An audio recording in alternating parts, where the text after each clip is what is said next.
Hey, it is the middle of bike month. It's mid-May, and we are having fun riding bikes. I am Dave Mabel, and you've tuned in to the Bike Talk with Dave podcast, and I am so glad you did. Like I said, we're in the middle of bike month, and I sure hope you're getting out there to celebrate by riding your bike, and of course, inviting others to ride. So let's see, he says as he pulls up his cycling stats for the month. Let's see, so far I have clocked 380 miles in 12 different rides. That includes one gravel race, a whole bunch of training rides, and I did commute to the climbing gym one day. And I also rode to a coffee shop for coffee and a cinnamon roll with a bunch of friends. Awesome time. Lots of great rides so far this month, but I am not done. This weekend, I'm doing a ride to raise money for brain cancer research at Gary's Ride, and next week I'll be at the Ride of Silence to honor those who have been affected by a vehicle while they were riding a bike. Then, of course, sometime I've got to sneak in a solid century ride as I prepare for the Break the Cycle, a 200-mile ride to raise money to break the cycle of human trafficking. There's always so much good stuff going on during Bike Month. And I really just wanted to talk to one of the organizations that helps promote it in some way. And I was introduced to Ryan Birkicht, the Communication Director of People for Bikes, an organization that, among many, many other things, does a great job of promoting Bike to Work Week, which is just wrapping up this week. However, you are always welcome to give commuting a try and encourage others to do so as well, and Ryan has some really great ideas during our conversation. So, it's Bike Month, it's Bike to Work Week, and now let's dive into my conversation with Ryan Birkicht from People for Bikes and see how we can all celebrate cycling all year long. Ryan Birkicht, welcome to Bike Talk with Dave. It's a treat to have you on and talk to a dude with some ties to Iowa. How you doing today? Thanks, Dave. Yeah, I appreciate you having me. When you reached out and said you wanted to talk about Bike Month, I was all ears. It's one of my favorite months of the year, so looking forward to chatting today. I love it. Well, you are the Director of Communications for People for Bikes, which I think is super cool. For those who don't know or don't get the, you're the Director of Communications, so I would guess you have something to do with this. For people who don't get the seemingly constant barrage of emails, no, I didn't say that. What is People for Bikes? So People for Bikes is a national advocacy group for bicycling, and then we're also the industry's trade association. So we represent the industry in Washington, D.C. and on the state and local level to create a bike-friendly U.S. That seems diverse. What do you mean when you say you're the industry? Trade association? Trade association, yeah. Yeah, the Bicycle Industry Trade Association. So basically over 300 bicycle brands that sell into the U.S. market. They have come together as a coalition and they pay membership dues to create this trade association that is People for Bikes. And then People for Bikes does our best to increase cycling in the U.S. to benefit all those organizations. And we do it mainly through three major pillars of work. So we do it through infrastructure, trying to develop more infrastructure to create more safe places to ride. We do it through policy, so advocating on behalf of the industry in Washington, D.C. and at the state and local level. And then through participation programming, so creating programs that inevitably will increase participation. Some of our programming that's coming down the pipeline is our city ratings work, which rates cities on their bikeability on a scale of 0 to 100.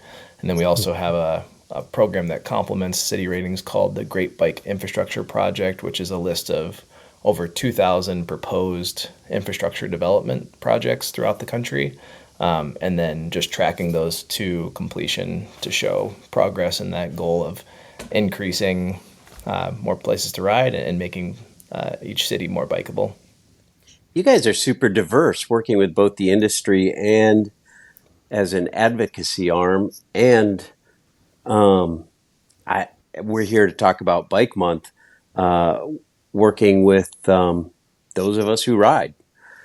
Yeah, the work is really diverse. I had prior to People for Bikes, I was working at a few industry brand organizations, and I remember knowing of People for Bikes and thinking it was this massive organization. And actually, now that I'm on the inside, I get to see how nimble and agile our organization is. But it is pretty amazing the amount of work that our team accomplishes on behalf of the industry and everyday riders. Um, do you know when People for Bikes began? 99 to 1999. yeah, last year was our 25th anniversary. So Oh, very cool. yeah. Um, and do you know its origin story? So it started out as Bikes Belong was the name of the original organization, and that was founded by a few of our still existing industry coalition member organizations. So I think Hmm. there was like 3 to 5, I can't remember the exact number, founding organizations that founded Bikes Belong, and then it continued to grow into this larger thing that it is today. Very cool. Um, we'll talk about how people can get involved and be involved if they so choose, and what are some of the reasons to get involved as an individual, company, or organization. Yeah. Um, but I also want to talk about Bike Month. It's May, and I know, I don't know, in Iowa here, especially central Iowa, it's Bike Month is a great big deal. We have all kinds of um, I don't know, celebrations, I'd say, pedal art poster show. Um, um, the first thing on the top of my head is bar to bar rides, but we do so much more than bar to bar rides. But we do have bar to bar rides. Um, yeah, I don't know, handlebar happy hours, Sunday, um, bike Sunday school, just all kinds of different things to celebrate Bike Month. Bike to Work Week is a pretty big deal and has been a big deal for many years. And you guys celebrate it nationally. What are your thoughts on Bike Month, and how do you guys join the celebration? So People for Bikes, from a May Bike Month standpoint, I'd say, try and model the behavior that we hope everybody else participates in. So we actually have an internal committee called People for Parties, and our People for Parties committee is focused on the well-being of all of our other staff members. So every month we do some sort of programming, but May Bike Month is a huge one for us internally. So we incentivize and encourage our staff to ride their bike in any way that they so choose. So it could be for recreation, for transportation, just getting on your bike more often. And we actually have a bike benefits program where staff members actually get rewarded for logging their bike rides throughout the year. And for May Bike Month, we just kind of take that to the next level. We've introduced also Bike Month Bingo, where we have a bingo card and that's actually a resource we have online that we've shared nationally in case other organizations wanted to participate. But it goes through 25 different squares of different ways to get engaged and get ready for the traditional bike season, which is in North America is more during the spring, summer, fall months. I personally enjoy commuting during the winter, but I know that's not for everyone. So May is kind of the door to the rest of the season, which is great. For sure, it marks the beginning of summer. Um, what are some examples of bingo spots? Yeah, the bingo card's super fun. It has a lot of like bike maintenance, so getting your bike tuned Hmm. up and ready for the season. So there's a lot of bike maintenance things on there, like washing your bike, lubing your chain, checking your brakes, getting your tires to the right PSI. But then there's also a lot of engaging your local community. So one of the squares is like to reach out to your local bike advocacy organization. You know, most states have a state advocacy organization that's doing May Bike Month activities. So one of the squares on our bingo card is to engage those folks. We also have signing up for a bike event. So the people that are in Iowa can just easily sign up for RAGBRAI and get ready to do that For right sure. in the state. So there's a lot of different things that run the gamut from individual activities of working on your bike all the way to getting involved with advocacy organizations in your state. All great ideas. Um, One of the things I found digging around in on your website, peopleforbikes.org, was an article written by you that says Bike to Work Week isn't working. I found that interesting, um, and obviously I read it, and I'm like, absolutely, this dude is like spot on. And it's, if you are a cyclist, you ride every day, whether it's to work or not. Riding your bike to work might not be that big a deal, but for others, it is. Talk to me about the origin of that article. Why isn't Bike to Work Week working? Yeah, this is an article I was really excited to write, and the title is intended to be a little divisive to get people to click on it. So I tried to make it as eye catching as possible. So I'm glad it worked for you. It did work for me. Are you making clickbait without using the word Kardashian? Yeah. Good for you. But the reason that it came up is I've been involved with bike to work week and bike to work or bike month activities for almost a decade now, and one of the things I've noticed each year is what we're trying to accomplish is to get more people to participate. And what I fear or what I've seen happen is when somebody participates to an extent that they're uncomfortable with, which is riding on road with cars or being in traffic, trying to navigate a new route to work via a vehicle on a vehicle that they're not 100% comfortable with, that they won't come back and they won't do it again. And the goal with Bike to Work Week, in my opinion, is to get as many people comfortable riding bikes so that one day they decide to make that a lifestyle habit and something that they do day in, day again, month over month, and all year round.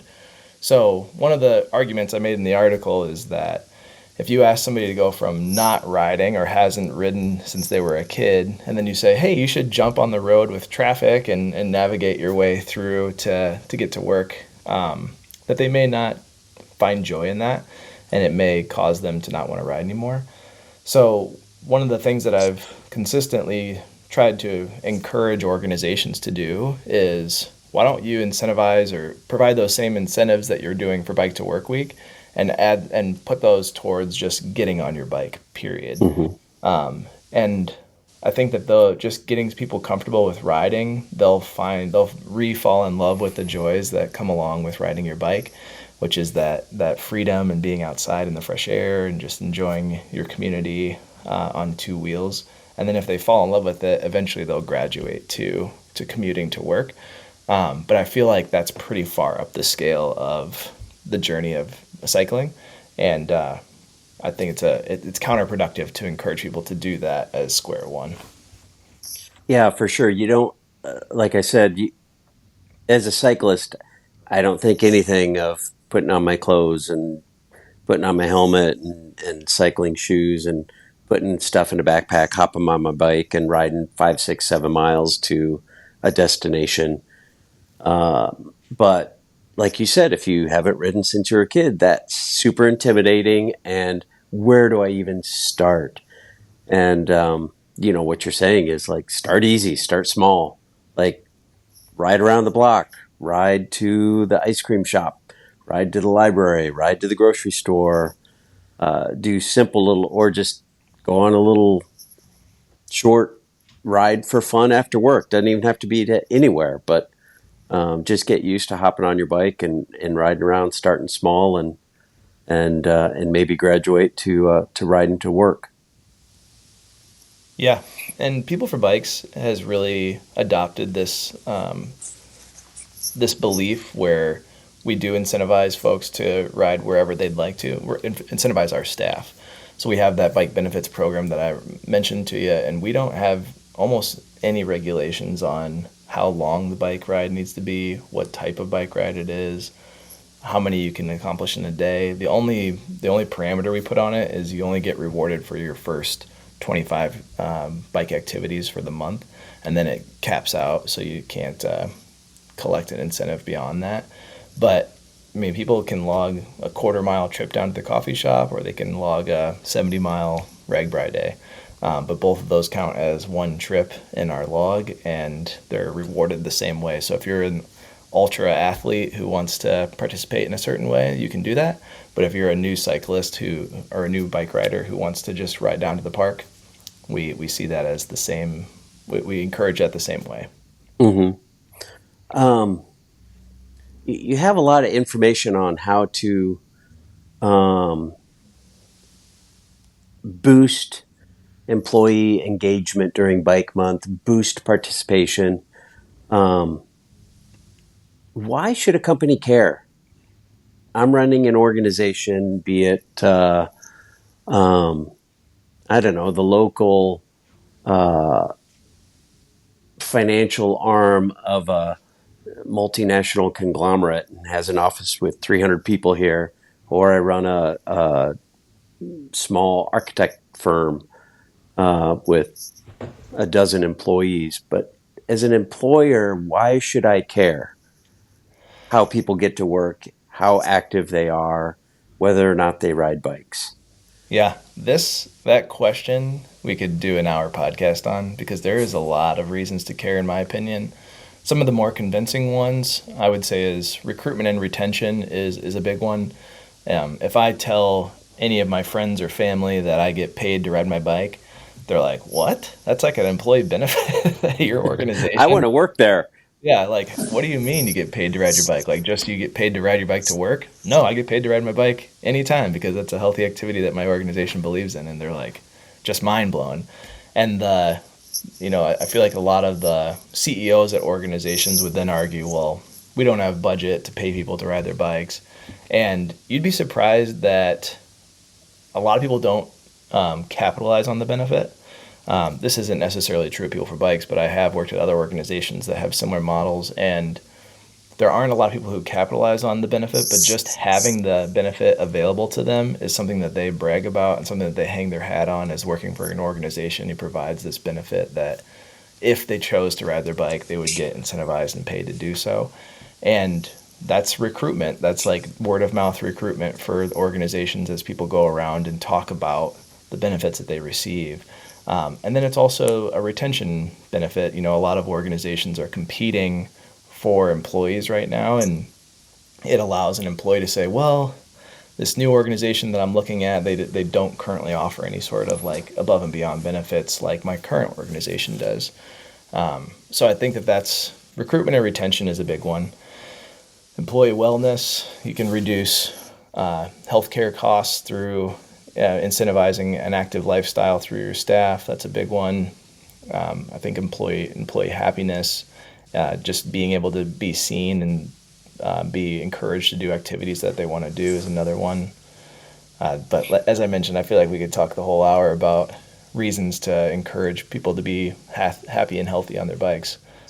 I'm sure we could. And we've been going for 16 and a half minutes, so we got 45 minutes here. You mentioned happiness. What about attitude? Like, is that a calculable thing in an organization? That's a great question. I don't have a black and white answer to that, but I can tell you when my son rides his bike to work or rides his bike to school, and I ride there with him, I'd say the entire way he's got a smile on his face, and he shows up a lot different than when I drop him off in my car. And I would imagine that translates, it's a kind of a human experience that I believe translates to adults as well, that when we show up and we have that breath of fresh air and a little bit of physical activity prior to sitting down at a desk for 8 hours, I'm guessing we're going to show up a lot happier than if we eat a donut and sit in our car. I don't know. Sometimes a donut does sound good. But I would agree with you. Maybe we can ride our bike and still get a donut. Stop by the donut There you shop go. on the way Well, there. if you ride your bike, you earned an extra donut. You get two donuts. Right, right.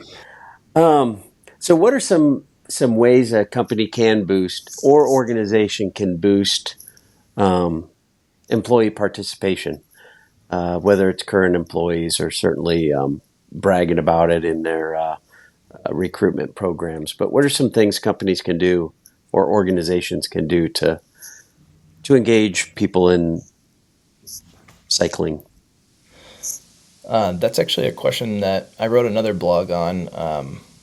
Low cost or low to no cost ways to incentivize staff. So if people are interested, I've got a list of things that are listed. But one of the things that I've perceived a lot is that it starts with senior leadership buy-in. So regardless of what your incentivization model is, having senior leadership buy-in is typically a no or a go or a no go on even starting your program.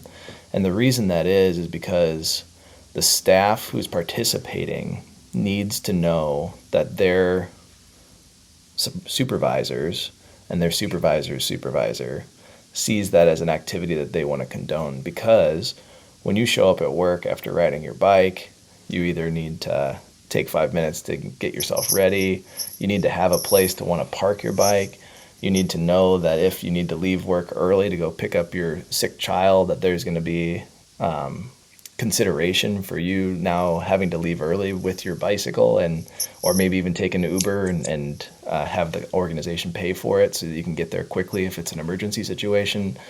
But that all comes from the top. And if you can get the buy-in from senior leadership to say, and senior leadership doesn't need to participate, but they need to actively promote the active lifestyle of riding your bike as a form of transportation. And that senior leadership buy-in, and what I've seen, is paramount in making sure a program is successful. If HR starts the program and the CEO, C-suite isn't bought in, and they're wanting you in your desk and they want you productive at 8 a.m. and they see you show up at 8:05 and they're like, well, that's not appropriate, it's going to fail. So having that senior leadership buy-in is really pivotal for a successful program. So I would just start there. I feel like that's not a conversation that's said a lot, but it's something that is necessary for a successful bike culture at work. And then beyond that, there's a lot of no cost or low cost ways to encourage a bike culture at work. And a few of those include a place to park your bike. So just designating this is bike parking. So we encourage you to park your bike here. And if it has an awning on it to protect people's bikes from the weather elements, that's a bonus. A few other ones that, I feel like organizations always have a box of just branded gear, whether that be t-shirts or Sure. pencils or things of that nature, and just offering those up as surprise and delight. So saying, hey, you were the first person to ride your bike this week, or you're the first person to ride your bike today, or the first person to the office, you get a choose out of the box. So there's, that doesn't cost the company anything extra other than just paying attention and adding these surprise and delight milestones for folks. But once again, it just signals this is something our organization values. We're pouring into you as an individual who wants to participate in this way, and we're excited to have you here. You look at. I love the word surprise and delight, um, and the shift in attitude from you roll in and you had a headwind and you left 3 minutes late because your kid blah blah blah needed lunch, whatever stuff comes up, and you hit 7 red lights instead of four, and you're 4 minutes late, and you're greeted with a company pencil and a smiling boss that says, "Good job riding your bike," versus, "Hey, you're 4 minutes late. Let's not see that happen again." The difference is whether or not you're going to ride your bike again. Absolutely. Like Flat tire. just that little surprise and delight versus an understanding and flexible leadership team is huge. Yeah. Anybody who's ridden a bike before likely has encountered a flat tire. And you can imagine trying to change a flat knowing that you're going to be late to work for it, depending on how your boss is, right? If For your sure. boss like loves the fact that you're riding a bike and is encouraging that lifestyle and you're changing that flat, you're going to be a lot more calm, cool, and collected. You're going to be like, all right, I'm going to get this thing changed. It's going to take me 5 minutes. I'll get there 5 minutes late. Versus if you have a boss who's going to reprimand you for being 5 minutes late because they don't condone an active lifestyle or an active form of active transportation, you're going to be stressed, you're going to be sweating, you're going to be working as hard as you can to get that tire changed, and it's just not going to be a great experience. And it's going to take you 10 minutes to change the tire instead of 5. Yeah. 100% guarantee that. Yeah, you're going to get a pinch flat when you reinflate the new tire. Yep. And you've run out of CO2 cartridges and you don't have a pump. And yeah, then you're 45 minutes late to work and you get fired. Never mind. Yeah, I think attitude from above is critical, and flexibility are simple things that any organization can do to encourage people to hop on their bikes. So people listening to this, it's called Bike Talk with Dave.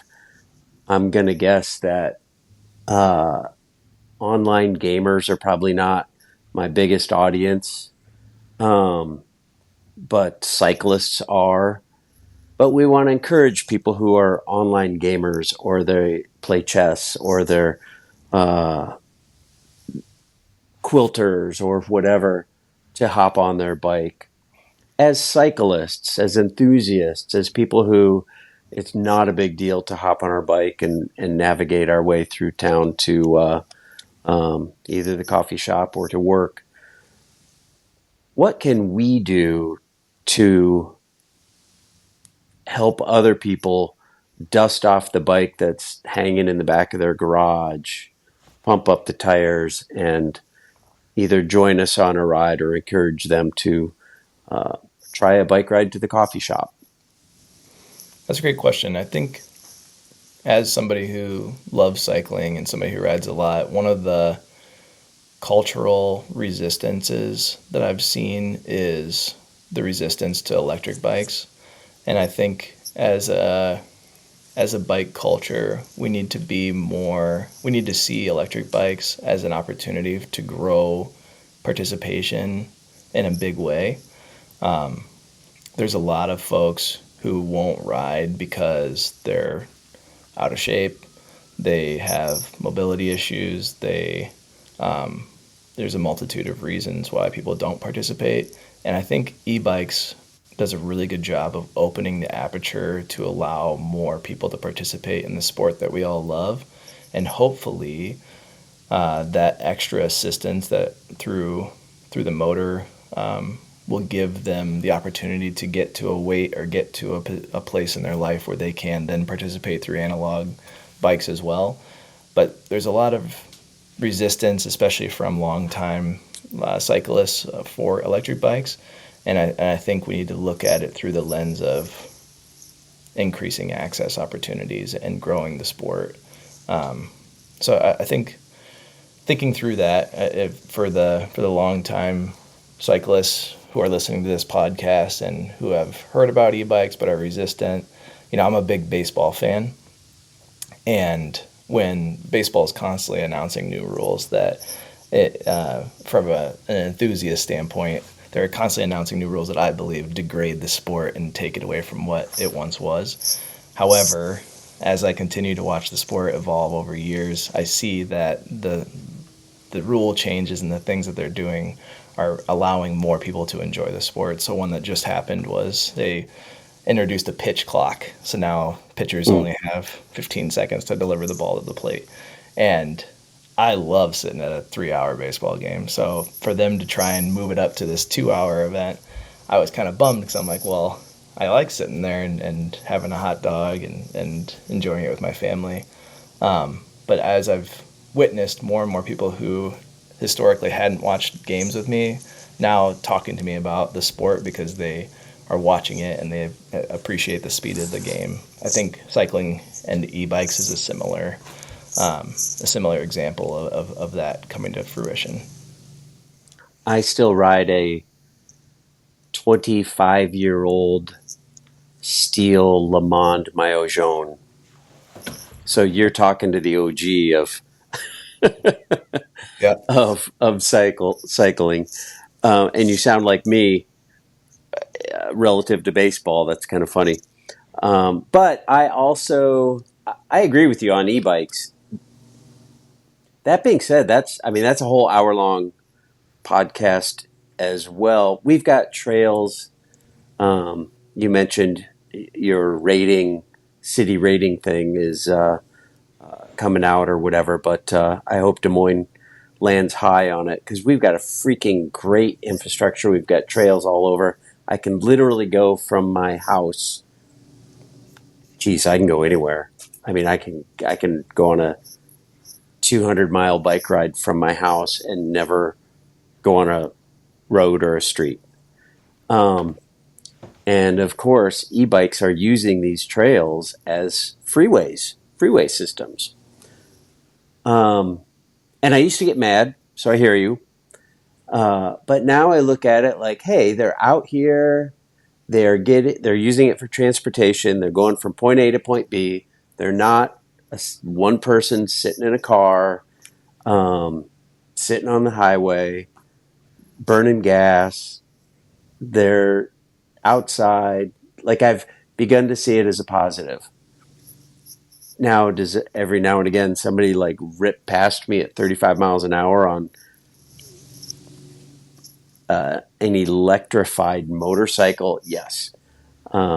But generally, those who are riding e-bikes are treating the trail just like we are. They're just have a little bit of assist, and I've changed my attitude to be cool with that. I appreciate your reframe of not calling the 35 mile an hour vehicle an e-bike because I that It's a is motor. It's a motorcycle. It's got an electric motor, and it's a motorcycle. yep. 100%. There's And not pedaling it.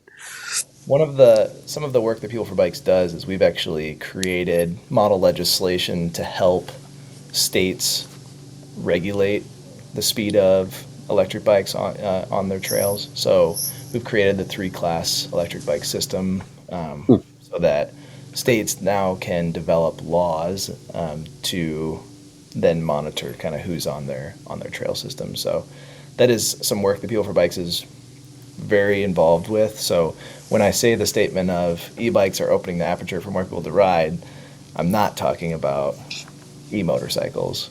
Um, so there is a difference, and we're trying to help not only the bike industry but also the legislation identify what is and is not an e-bike. Yeah, dig it. Um, we appreciate that because it is confusing because that's the gamut from a little bit of wattage assist to full whack motorcycle with an electric motor. Yep. The next thing that we need to focus on as a community is then enforcement. So now once we get the laws in place, then we'll need to make sure that we can figure out an effective way to enforce those laws. Yeah, for sure. For sure. Um, all right. So, bike to work week. Let's go a little bit back to that. What do you encourage people to do during that week? Um, it's it can be daunting. I personally, I'm a freelance painter, so I'm at a place every day, and I have stuff I got to get there. But every now and again, I can figure out how to leave my stuff at the place I'm working, and then ride my bike the next day, and avoid a day of driving. But what are some of the messages you'd like to um, send about bike to work week? I think I'd start with a word of encouragement that Bike to Work Week happens every year, so you don't need to master it this year. Oh, good. And I think it's important to note that it's going to take multiple years for you to dial in your setup where you feel comfortable commuting on a regular basis.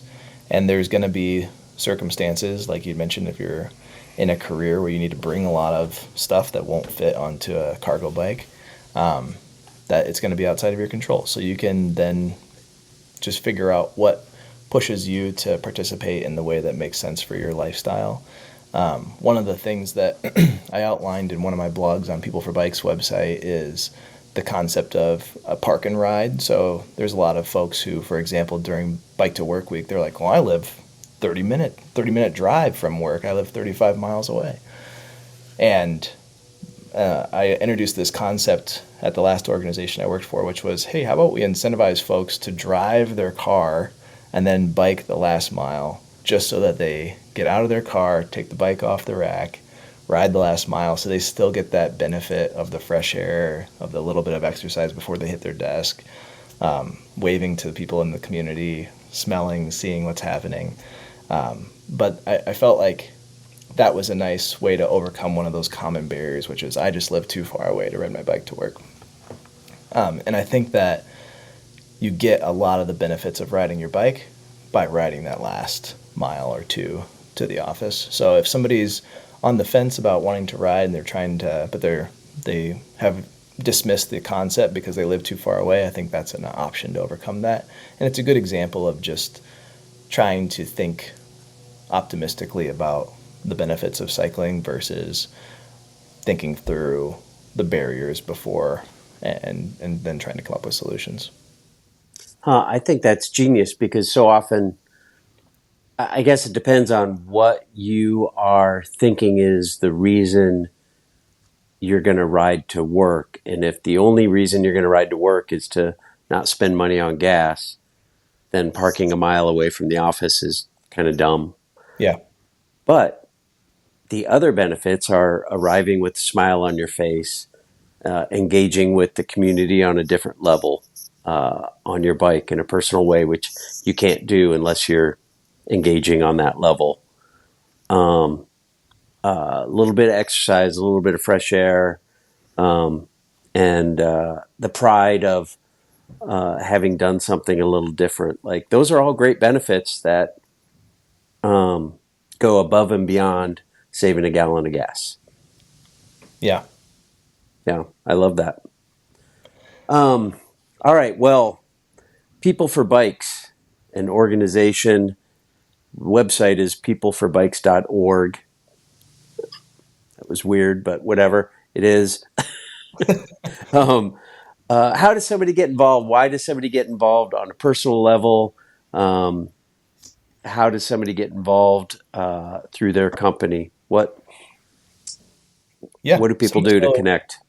So similar to what we were just talking about with trying to approach Bike to Work Week in small chunks, you also, one of the things that People for Bikes does for the individual rider is gives them resources to be an advocate in their region. And we also scale those resources up based on where you're at in your advocacy career. So if you are somebody who is new to advocating for bicycling in your region, we have tools that will allow you to meet your local advocacy organization, get involved with your, know who your congressmen are, so in case you want to write them a letter in support or in opposition of some local legislation about bicycling. And we provide these resources and tools to allow them to engage in their advocacy to make bicycling better in their region. So for folks who want to get involved, a few easy ways would be to join our newsletter. We also have a website for individual bike riders called, it's foundation.peopleforbikes.org. And that website is more about joining as like a People for Bikes member. So there is, and you kind of designate what level you want to join at, and then it provides you with more resources and more opportunities to plug into bicycle advocacy across the nation. But there's a lot of opportunities to engage with People for Bikes work. That's very cool. And can individual companies get involved that are not importing derailleurs? Yeah. So non-bicycle organization, non-bike industry organizations can definitely get involved. We have a part of our Great Bike Infrastructure work, which is that program that I had mentioned to you, which is tracking over 2,000 bike infrastructure projects across the nation.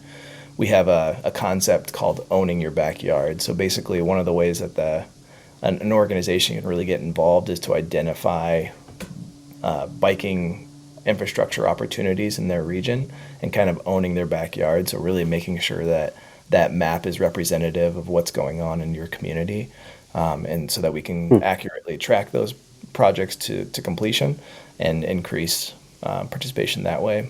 Another way that some non-bike industry organizations have supported People for Bikes work is by hosting fundraisers or engaging their customers in our work by sending out the information about becoming a bike advocate. Oh, that's awesome. Well, Ryan, do you have any last words of encouragement? Yeah, I'd just say keep riding your bikes. There's so many ways to do it. Don't put yourself in a box in Bike to Work Week and feel like you have to commute on the road. Get out and do what brings you joy. And if it's riding around your neighborhood, that's great. If it's riding at the local skate park, that's great. But as long as you're on two wheels, I feel like you're gonna go to bed a happier man or woman or person than you woke up. I love that. It's great advice. And again, your website, peopleforbikes.org, and then the individual one was foundation.peopleforbikes.org. Perfect. And I'll put links in the show notes for those. Cool. Well, maybe we'll see you on RAGBRAI, hauling your kids across the state. And again, if you need any help doing that, I'm happy to help. All my kids they haven't gone every year of their life, but gosh, I think they've each only missed maybe 1 year out of their life. Maybe that's amazing. Maybe 1 or 2, but our kids love RAGBRAI. We've brought them for the past 30 years and enjoy it. So if you need a mentor doing that, and again, all you have to do is 10 miles. You don't have to do the whole 80-mile day, but RAGBRAI is the only bike ride or the only time in my life that I've eaten a pork chop before 10 a.m. For sure. It is kind of funny. It's like, hey, there's the Mr. Pork Chop, and it's like, oh my gosh, it's 8:30 in the morning. Of course, it's right across the street from the craft beer tent, and it's like, yep, it's 8:30 in the morning, and I'm going to have a beer and a pork chop. Yeah, actually, make it 2 pork chops. For sure. Yeah, you definitely, it's the only week you can ride 500 miles and gain weight. It's awesome. Hilarious. Yeah. Well, good to meet you, Ryan. I appreciate your time, and we'll encourage people to hop on their bike. Thanks for everything you're doing, Dave. I think this is it's really important to have these types of podcasts, so I appreciate you taking the time to do it. Thanks. I appreciate that. We'll talk to you later. Well, I gotta say, I got so many great ideas from Ryan. I've been riding forever, and he really gave me some great stuff to think about and try. I really appreciate him taking the time to chat and share, not only all about his passion, but all the great information and resources available at People for Bikes. Be sure to log on and dig around at peopleforbikes.org, and you can get personally involved at foundation.peopleforbikes.org, and I hope you do. Okay, it's still May, and Bike Month continues on. Next week, we've got the Ride of Silence, which is celebrated quietly worldwide on Wednesday, May 21st, to honor and remember those who've been hit and injured or killed by a motor vehicle while riding a bike. Here in Central Iowa, BikeIowa.com has been hosting this ride for 21 years, and you can find all the information about that at BikeIowa.com. And to find information on a national level, you can go to rideofsilence.org for all the information you want. And for all the other days in May, we hope you get out on your bike, invite others to do the same, ride safely, and celebrate the cycling life. And on that note, thanks again for tuning in today. I hope you enjoyed this episode as much as I enjoyed bringing it to you, And if you did, be sure to subscribe so you don't miss a thing. Of course, we'd love it if you would rate and review wherever you get your podcasts. And if you want to support this show financially, feel free to drop some coins in the cup at buymeacoffee.com. Just look for Bike Talk with Dave, and of course, there's a link in the show notes. I really appreciate that kind of support. It helps me continue the show and pay the ongoing expenses that help bring this show to your ears. And one more thing. Be sure to give this show a follow on Instagram, Facebook, and YouTube. And you can find and stream every episode at biketalk.bike right on your computer. It's super easy. Well, I hope you have a great week, a great bike month, and remember that nothing compares to the simple pleasure of riding a bicycle.